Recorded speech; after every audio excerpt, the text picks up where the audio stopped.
అంటారు. ఒక పక్క రావణుడు నిజంగా ప్రాణాలు పోయాయి అని చెప్తాడు. ఈ స్థితిలో చూస్తుంది రాముణ్ణి. ఇదేమిటి, ఖరదూషణాదుల్ని 14,000 మందిని ఒక్కడే యుద్ధం చేసినటువంటి రాముడు ఒక్క ఇంద్రజిత్తు వేసిన బాణానికి ఇడిపడిపోయాడా అని అనుకుంటుంది మనస్సులో. ధైర్యం చెప్పుకుందామా, నిజంగా కళ్ళ ముందు కనబడుతూ ఉంటుంది రాముడు కింద పడిపోవటం, నేల మీద నిస్సహాయ స్థితిలో బాణాలు గుచ్చుకొని. మరి వానరులంతా ఏమీ చేయలేని స్థితిలో ఆయన చుట్టూ గుమ్ముగూడి ఉండటాన్ని కూడా చూస్తుంది. తలబట్టుకొని బాధపడుతూ రోధిస్తూ ఉంటారు వానర వీరులు.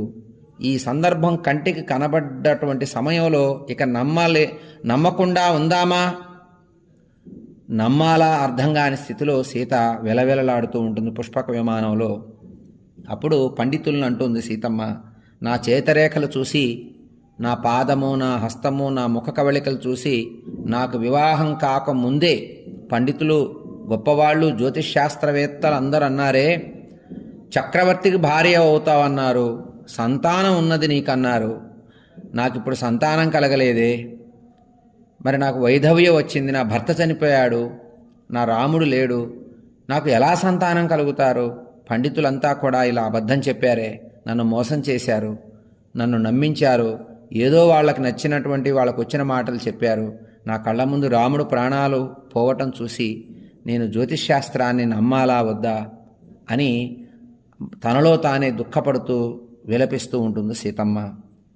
అంతేకాకుండా ఎన్నో యజ్ఞాలు యాగాలు నిర్వహించేటటువంటి వాడికి నేను భార్యనవుతానని మరీ చెప్పారు వాళ్ళు అని కూడా విమర్శిస్తుంది పండితుల్ని బాధలో సీతమ్మ.